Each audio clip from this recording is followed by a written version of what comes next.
खुर्चीवर बसवलं, ठीक आहे, किंवा बाईकवर बसवलं आणि जर लोअर बॅक पेन आहे आणि त्याला सांगितलं की बेंड हो, तो लोअर बॅक पेन वाढतो. काही लोकांना वाढतो, काही लोकांना नाही वाढतो. म्हणजे ही पोझिशन जी आहे ह्याच्यामध्ये लोअर बॅक पेन ऍग्रेव्हेट होण्याचे चान्सेस जास्त आहेत.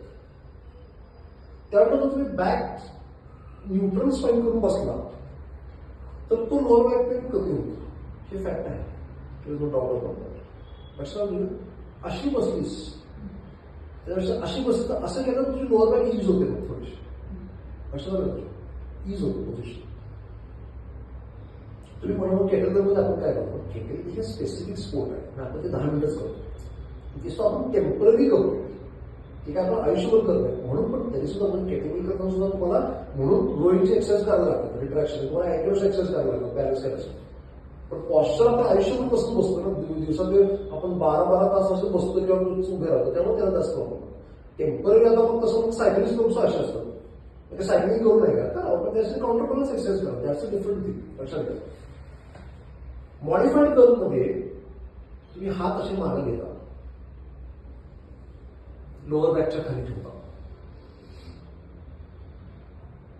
हा फक्त प्रॉब्लेम कुणाला असू शकत नाही, ज्यांना रोटेटर कफचा प्रॉब्लेम आहे ना त्यांना आपलं हे मॉडिफाय करून द्यायला. रोटेटर कफ विश्वासाने हे करता येते. तुमचा एक पाय पुढे जातो, मुवमेंट बघ किती छोटी आहे. इथं ठेवतो लंबारच्या इथं गॅपमध्ये, आणि आपल्याला फक्त शोल्डर आणि मान उचलायची आणि होल्ड करायचं.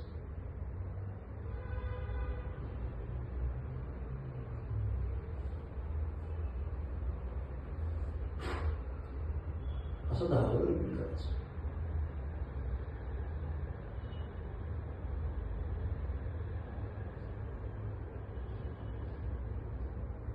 इतकं सोपं नाही आहे. 5 असे करायचे, मी 3 करतो.